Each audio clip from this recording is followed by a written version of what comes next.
Have the Houston Texans arrived? We're examining the state of the Texans roster today on the Locked On NFL Scouting Podcast.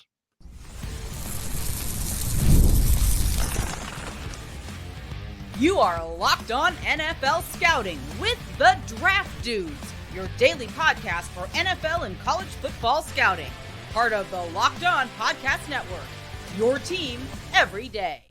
What's better than this? It's guys being dudes here on the Locked On NFL Scouting Podcast. We're the Draft Dudes. I'm Joe Marino from Locked On Bills. He's Kyle Crabbs from Locked On Dolphins. And we are your NFL experts here with you daily to talk team building across the league on the Locked On NFL Scouting Podcast with the Draft Dudes, part of the Locked On Podcast Network, your team every day. Want to issue a big thank you, shout out, and welcome to our everydayers. Those of you who make Locked On NFL Scouting your first listen every day, we appreciate y'all being here very, very much. Today's episode is brought to you by FanDuel. Make every moment more. Right now, new customers can get $150 in bonus bets with any winning $5 bet. That's $150 with any winning $5 bet. Just visit FanDuel.com/lockedon to get started. Joe, happy Memorial Day to you. Thank you. Happy Memorial Day. Grilling? Oh, you know, yeah, of course, grilling, man. Grilling what? Brats. Brats is what the plan is. The cheddar infused ones. Are you a fan of this? Yeah. Rolling with those. But I do like them cooked to a certain degree, where like the casing doesn't burst, so that all the juices are baked in. You know, sometimes you cook them to a certain point and then they split. Yeah, I can't do that. And some people use that as the gauge for when it's done, but I think that's too far done. Meat thermometer, my friends. Yeah. The key to bratwurst. I'm gonna let a secret out of the bag to everybody in the world. Potato buns. You got to have the potato buns. Potato buns is for everything. Right. What are you doing? Ever. What are you doing if you're not getting a potato bun for your hot dogs, hamburgers, and sausages off the grill? Like, you're just not living right. You do the little sliders with the potato buns too. Stuff like that. I don't do a lot of sliders, but if I did, I would want them to have potato bun. Not the burger ones per se, but it's like the roast beef, cheddar, lettuce, tomato. Okay, or like a little buffalo chicken sandwich or something like that. Yeah. All that kind of stuff. You get the King's Hawaiian pack. Yeah, dude. You just cut it straight. You don't even break them apart. You just cut it in half, and then you put all the stuff in it, and then you bake it as is. So then you can like kind of break them off, like almost like it's a slice of pizza, but it's just King's Hawaiian roll. It's all baked. Phenomenal. Yeah, big fan. So happy King's Hawaiian consumption day to you. Yes, thank you. you. On Locked On NFL Scouting. To you as well, Kyle Crabbs. Thank you very much. Houston Texans fans, welcome. Don't know what your nickname is. Don't have no clue what it is, but welcome. We're glad you're here. It's your turn. It's AFC South week here on the podcast. Today we're kicking it off with the reigning division champions, the Houston Texans.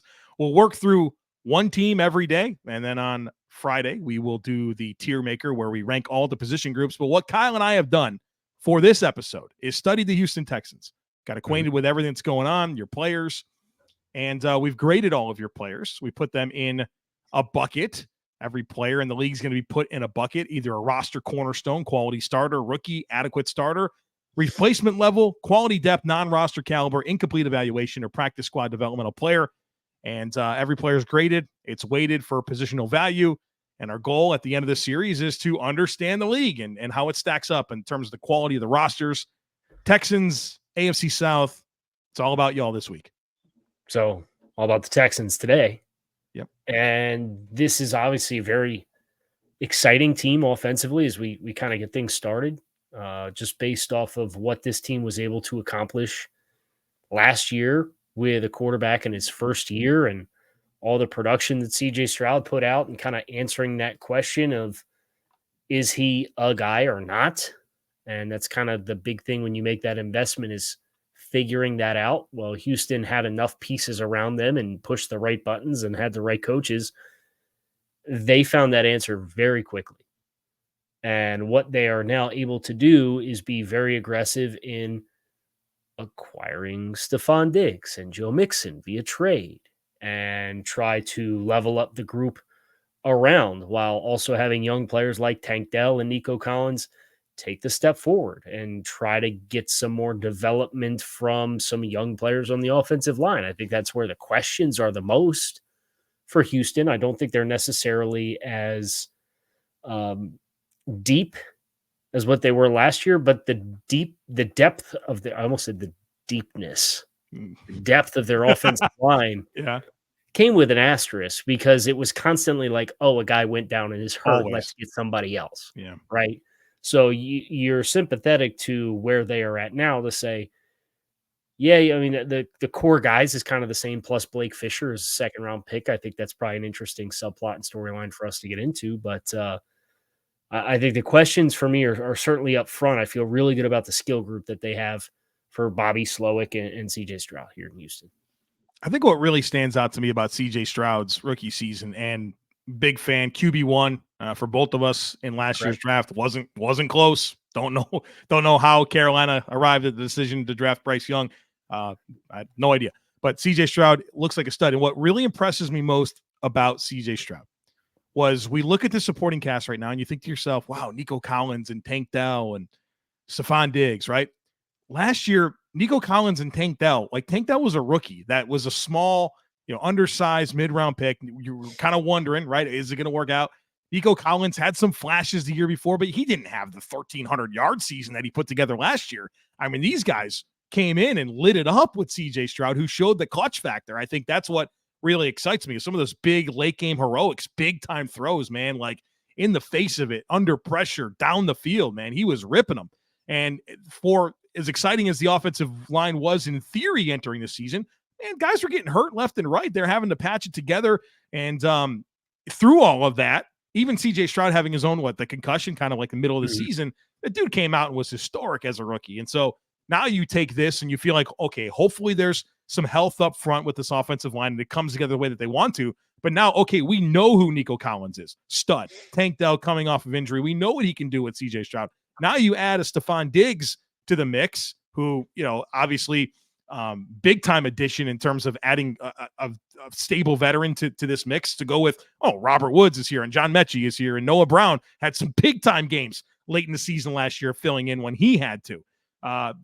Xavier Hutchinson. It's just like guy after guy here. The depth here with these receivers is really exciting, and you could tell the Texans have this mindset of, okay, we're going in. We got a guy here at quarterback. Let's go in and do everything we can with him in a rookie deal to see if we can go on a run. Yeah. And I'm excited for, obviously, Stefon Diggs. You have unique perspective on with him playing in Buffalo last year, but I don't think the player that he was in the back half of the season is who he is long-term, like moving forward. Right. And you think about the style of play with all of the vertical shots that this team liked to take, whether it was to Tank Dell or Nico Collins and really shining in that role. And I think Stefon Diggs can play off of that really well as far as being a winner as a route runner and maybe running some of the intermediate stuff. To say he can't stack guys vertically, but if I think about Stefon Diggs, it's breaking guys off and creating a lot of separation on stuff that's hard angle breaks, right? Mm-hmm.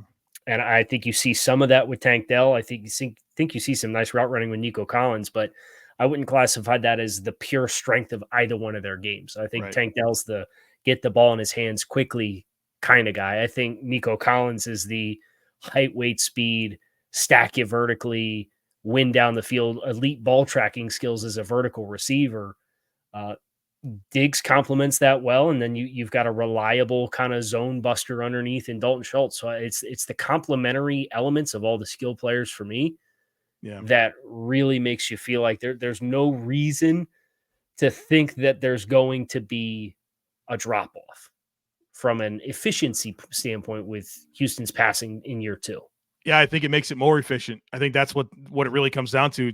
I mean, Collins and Dell were big time down the field targets for them. And I think now Diggs is the get buckets guy, right? Separate, get buckets, help CJ Stroud with rhythm stuff, which he should be able to do at a high level. And I think it's fair to point out the last, 12 games in Buffalo. The start of the season for Diggs last year in Buffalo was unbelievable. You thought this guy was going to smash records. And then, of course, it really dropped off and, not really injury related, just felt like the relationship with him and Josh Allen wasn't there. And I think the more we learn about that situation since the trade, you realize that it kind of expired, right? It hit its expiration date. And, I don't think Stefon Diggs is a player that can't produce at a high level in the NFL. How he fits in this offense, how much volume he commands is a more interesting conversation. But I think Diggs can be the player that they brought him in to be.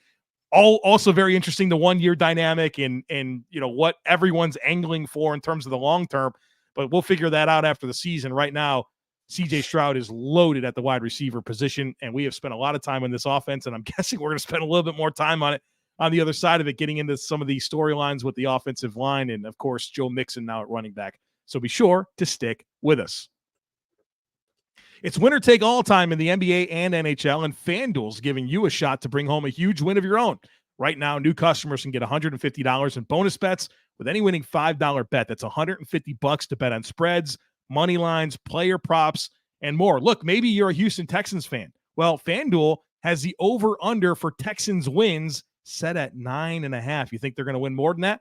Go over to FanDuel. They have the Stefon Diggs receiving yards over-under set at 925.5. He hadn't been that low since year 2. If you think he's going to hit the over, go get it on FanDuel. Also, they have the Texans at plus 850 to win the AFC, 4th highest odds in the conference. So if you want to get on the action, check it out. Visit FanDuel.com/lockedon and make every playoff shot count. FanDuel, America's #1 sportsbook. So real quick, I have one more thought on the passing game, but I also have a general sports observation since you're talking about FanDuel. Mm-hmm. Is hockey the game where like one individual player, that being the goaltender, can just like totally change like the outcome of it? Like one individual performance changes the entire game. Are you referring to the New York Rangers? The Rangers goaltender. He's unbelievable, right? His head. Yeah, he's unbelievable. Yeah, he's a problem. I don't know much about hockey, but I got into it a little bit this year, especially early on, and that guy's a problem. So it's like I think about basketball. A guy can take over scoring, but most guys who take over on scoring, like there's complete players, but like completely taking over on both ends of the court is like Jordan, LeBron. I'm not here for that debate type of stuff, right? But like a goaltender, like I think I saw it was the Connor Rogers shared like the graphic from the should we have won meter. Yeah, they said like the Rangers win that game 14% of the time. The Panthers attempted over 100 shots. They didn't get 100 shots on goal, but they attempted over 100 shots. Yeah, and the Rangers won the game in overtime. Yeah, big Sam Reinhart fan here, by the way. Yeah. Big scorer, right? Yeah. Former Sabre legend, Two things for CJ Stroud, and then I'm ready to move on to the offensive line when you are. All right.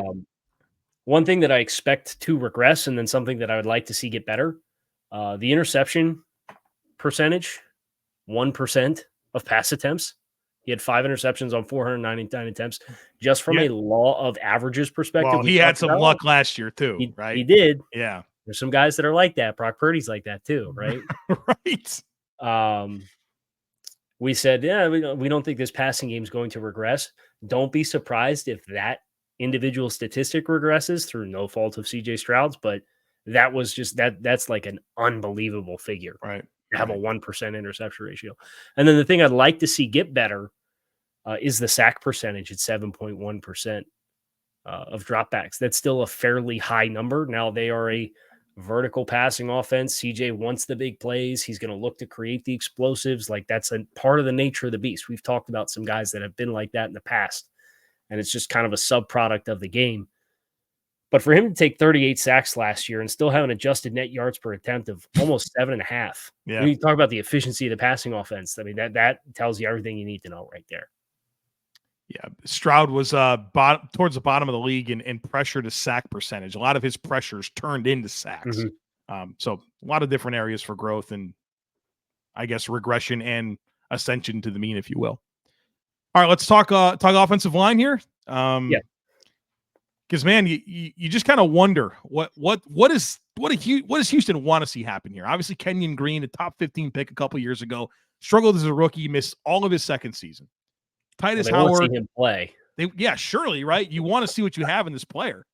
And Tytus Howard who looked good at right tackle 2 years ago, had to play a lot of guard this past year, not as good there. But then you drafted Blake Fisher high, like second-round pick. Yeah. Now, you know what you got in Laremy Tunsil, you know what you got in Shaq Mason. All right, we love that. But we got to kind of figure. I think if Tytus Howard's at right tackle, that's great. But why Blake Fisher's a curious pick, and then between Juice Scruggs and Jarrett Patterson, like, what's your ceiling there at center? I know those are younger players, not guys that I was overly high on coming out. So, like, a lot of investment here. I think this is kind of an X factor in this overall offense. Well, and for Tytus Howard, he had a preseason injury. I think it was a hand. And then when he came back, he ended up having to play left guard, that vacancy that was left behind with the injury to Kenyon Green. And then he had a season-ending injury in season last year. Yeah. So I certainly think if you're banking on not having Tytus Howard for the start of the season, the Blake Fisher pick looks really good, because if Charlie Heck's your other option, I think Blake Fisher's a sorely needed third offensive tackle that's like a viable option to play. So if you're looking at it through that lens, I think the pick is a sensible pick. And then obviously there's a whole other subplot and conversation about what the long-term outlook is for Tytus Howard. I know he signed an extension ahead of last season, but then they had Michael Dieter start at center for him for like 10 games last year. He ended up playing over almost 650 snaps. And I'd like to think that the combination of a couple of young guys in Scruggs and Patterson, you can get some better play there. But yeah, I think the interior's got some questions, and I think the depth at tackle might get pressed if they experience similar issues to what they had last year. Kyle, would love for you to comment on the running game here, because I know that you are well-versed on the Shanahan offense. And when you think about this collection of offensive line talent, plus the arrival of Joe Mixon, how does this make you feel knowing that, like, last year, this wasn't a great rushing offense, 29th in yards per attempt, 22nd in yards, for like a very good offense overall. I don't think they were able to consistently lean on their rushing offense, which probably has a lot to do with the offensive line lack of continuity. And then, obviously Dameon Pierce really kind of flopped as a starter. Devin Singletary came in and gave him some juice. But now we have a lot of newness here with the offensive line. Joe Mixon, very different style of offense from what we've seen from Joe Mixon. What do you like about this? What do you not like about it? Yeah, I don't know how much Joe Mixon's going to solve your problems, right? Where if you're going to stay true to the core principles of the coaching tree and look to have the zone, you're looking for a lot of decisive running, and you need cuts and explosiveness to come off of that. I think the athleticism up front, maybe have some questions with Kenyon Green. If you told me that your five up front was Tunsil, Howard, Scruggs, Mason, Fisher, I think a lot of that athleticism is really complementary. The challenge is Tytus Howard from a pass protection standpoint is not particularly good in there. So it's like, do you weigh the athletic range of Howard there to help accent the run game versus Kenyon Green, who's not as mobile and dynamic as a player, and then that leaves you open for run-throughs or not getting up to the second level on these zone concepts, where then you get linebackers that can get up over the top and catch you on the edge. It's kind of the identity crisis that I kind of have a little bit with the line for the run game. But if they're going to run more downhill, which I think is probably where Joe Mixon is going to be at his best at this stage of his career, and then also Dameon Pierce behind him, I think they have enough pop at the line of scrimmage to just kind of have it as a get 3.5 ugly yards, get 4 or 5 ugly yards, hope you wear them down as you go. But if you're looking for this to really pop as a wide zone scheme, I really don't see a lot of parallels to some of the successful schemes off the same coaching tree across the rest of the league. Yeah, I'm curious to see how this comes together. Mixon's been a high volume touch guy for pretty much all of his career. He's not as old as you think he is. He's the age 28 season here coming up. But I think the grimy yards have been the name of the game for him. I mean, career average of right at 4.1 yards per carry. Mm-hmm. He's had more than 4.1 yards per carry one season of his career. he's been in the league since 2017 as a feature back. And so to your point, he knows all about having to churn out tough yards and not having a lot of good holes to run through, because that's kind of been the deal at Cincinnati. Kyle, this is the 9th team that you and I have done so far in this series. We've never had so much to say about an offense or a quarterback. There's no question about that. So we will finally close the book on the offensive discussion, talk defense here on the other side of it. So be sure to stick with us. Folks, you know what's here, the NFL schedule. You know exactly when these games are going down, and a lot of high-profile games, for the Houston Texans. The NFL's in on Houston, a lot of primetime opportunities.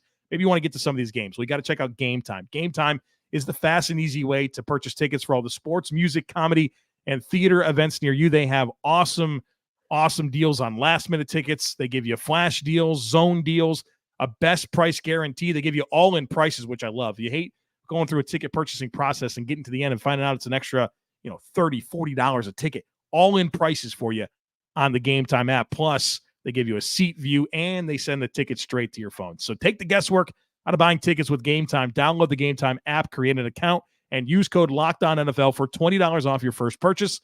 Terms apply. Again, create an account and redeem code LOCKEDONNFL. That's LOCKEDON NFL for $20 off. Download the GameTime app today. Last-minute tickets, lowest price, guaranteed. You have more on the offense. We could probably talk more on the offense, man. We didn't even talk about these tight ends. What's happening with Dameon Pierce? What are we doing with all these receivers? It's a fascinating team. Somebody's gonna get traded, right? You would think, at wide receiver. I mean, well, Kyle, we there's also some pretty sorry wide receiver rooms out there, right? But Ben Skowronek is also here, Kyle. Well, that's what made it pop to me, where I'm like, okay, now really somebody really feels like they're getting traded now.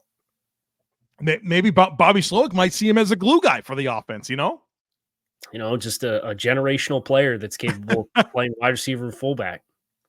For Texans fans that have only ever listened to this episode of the podcast, they are so confused. But yeah, there's a long-standing joke about the national reaction to Ben Skowronek being charged with playing fullback and how it changed the face of the NFL for 8 weeks, and then he was never to be heard from again. But we probably should talk about the defense, because there's a lot to like. There's also some questions defensively for me. I think they have some work that they could do here in just a couple of days after June 1st, where they need a corner. They need a corner, Kyle. Yes, they do. Come on. They need another outside corner in a big way. I kind of like, between Lassiter and King and Miles Bryant, I like their options to play in the nickel. Yeah. To go with a couple of really versatile safeties between Ward and Pitre and Murray and MJ Stewart. Like, they got a lot of options there at safety. So I don't have a lot of concerns about the core. But who's playing opposite Derek Stingley, and how long can you trust Derek Stingley to stay healthy this year? Like, those are the – if Stingley has an injury, your outside corner situation is very concerning now. Yeah, dude, like we can't go to war with Jeff Okudah and CJ Henderson. Like, sorry, we know who those players are. Derek Stingley's healthy. He's a dude, right? But he's missed a lot of time. Throughout the last several years of his football career. 20 games in 2 years. Yeah. And I mean, LSU was a whole nother conversation. Right. Yeah. No, nothing to say. Safety's loaded, man. I mean, Jalen Pitre, Jimmie Ward, and then you've got like Kalen Pollock as a recent draft pick, MJ Stewart, Eric Murray. Brandon like, you have too many safeties. You way too many safeties. You got to figure out the other cornerback, right? Xavier Howard's going to sign with Houston, right? This is going to happen. It's got to happen. He's from Houston. It feels destiny. It feels like destiny. Did we talk about another room having the deepest safety room, or was it a different position group? It'd be tough. This right here has got to be the deepest safety room in the league. I mean, they got legit 6 guys that you could carry and be like, yeah, if he's your third or fourth safety, you'd probably feel okay about it. Has there been a player with a weirder career arc than Desmond King, who just like is always good, but is never like stably on a team? So, even this one. You know what I mean? Like, had to come back to him. Right. I think There's an interesting subplot with Desmond King from a team building and valuation perspective that I would love to get into. I don't know if now's the right time for it or not, but I'm experiencing kind of the shoe being on the other foot with Kader Kohou in Miami. We talk about the value of these nickel defenders, right? And how important they are to the structure of your defense in today's NFL. But Desmond King is really good in zone and cannot play man coverage with any level of consistency to save his life. Kader Kohou in Miami, a lot of man, really struggled with zone match and zone concepts. And it's like, if you're too skill specific at that spot, what is the reaction? Like, how hard is it for a team to work around what you're good at but not good at to be able to get your coverage calls right? And obviously it is a position where there's a lot of meat to be had if you're giving up separation one way or another on inbreakers into the middle of the field or vertically up over the top if you get matched up. So I think that's part of the reason for Desmond King kind of being a player who has ended up pinballing around after, right. What is it, like 6 years ago? He was like a red hot name as far as like this really like versatile success story with, what was it, the Chargers. And then he just like fell off the face of the earth. And I think that's part of the reason why. But if you can keep him where he's best, which is run fits in pressure and zone coverage, yeah, he's a rock solid option, and he's going to make impact plays for you. They've revamped this front a lot. Obviously, Will Anderson, strong rookie season, he's back. But they swap out Jonathan Grenard for Danielle Hunter. Derek Barnett actually came there like late in the season and played good football for them. Mm-hmm. But like their top 4 defensive tackles are all different this year. So like Denico Autry comes over, Fali Fatukasi, you feel like that's their starters. That's a pretty good group. Denico Autry like quietly just been one of the best players in the NFL, and that nobody ever talks about him. Like, and I think it's gonna be his age 34 season. He's just aging so well. Like I think he's gonna continue to be a good player. Then Tim Settle and Mario Edwards now as your backups. Like literally, you've flopped. Your top 4 snap takers are going to be completely different at defensive tackle this year. Seems like that was maybe an intentional move. And now you gave some money to Azeez Al-Shaair, who obviously has familiarity with DeMeco Ryans from San Francisco. He's good player. Good player. And Christian Harris is, what a great season he had in year 2. You can tell DeMeco Ryans is really unlocking a lot there. And, they got great depth. Like in terms of Neville Hewitt and Delshon Phillips is like depth linebackers that give you plus special teams ability. Those guys are really rock solid. So they've revamped a lot of this front. It looks a lot different. But I don't think it's worse. I think in some areas it might be better. Yeah. Al-Shaair and that speed on the second level to go with Pitre and Jimmie Ward. We talked, and you mentioned Christian Harrison, how well he saw the field last year. We talk about the pressure that trickles down onto the second level of defenses as a result of a lot of the high safety presentations and the interchangeability of Pitre and Ward, and then the depth that you have behind it where you feel like there's guys that can keep their head above water, and then that athleticism at linebacker with a front that is probably not I think you feel good about the 1 through 3 on the edge and inside. I don't think they're necessarily the deepest group on either of those 2 spots of the teams that we've done thus far. But if they stay healthy in the front, I think they're very well equipped to, let's be honest. Also, they're playing in the AFC South, right? Mm-hmm. And we're waiting for Trevor Lawrence to make the leap. We'll see if he gets paid before the start of the season. They revamped the skill players again there in year 3 for Doug Peterson. You got a second-year quarterback in Will Levis and a second-year quarterback in Anthony Richardson. Just the divisional games alone. Yeah. Young quarterbacks and quarterbacks that are trying to fulfill their potential. You got to love this defense matching in those 6 games moving forward. This roster is really good. There's no doubt about it. I think what really it comes down to for Houston this year is their leadership, right? DeMeco Ryans, and this team now has expectations, right? And they're not sneaking up on anybody. They had a lot of close wins last year. They didn't have a whole lot of quality wins either, if you kind of look through their schedule. Now there's expectations. Before Texans fans get mad at you, please define a quality win as I'm assuming more than a 1-score win. Well, also beating like excellent football teams, right? I'm not going they had a fairly soft path last year. I'll say it. Be mad at me. It's okay. Look at their schedule. Look at the teams they beat. Look at the teams they lost to. This team lost to the Jets. They lost to the Panthers. You said that because you knew that I'd dig in deeper. Look at you. You know me too well. But the point being is, I think they got some quality. They got quality wins over San Francisco. Okay, that's a good one. But was that during San Francisco's 3 weeks where they were pooping their pants? Yes, it was. Yeah. All right. So the point being, there's expectations on this team. I'm looking at the wrong schedule. I'm sorry. Okay. They didn't get either one of those wins. All right. This is what I have for having multiple tabs up. I'm just trying to say that there's expectations for this football team. They're the shiny new toy in the NFL, right? Everybody's all excited about CJ Stroud. He's all over my TV all the time. And there's a lot of reasons to be excited, but how do you meet it, right? Expectations are earned. How do you meet it? Jacksonville didn't meet those expectations after they were the shiny new thing coming into last season. So they beat the Bengals in Cincy.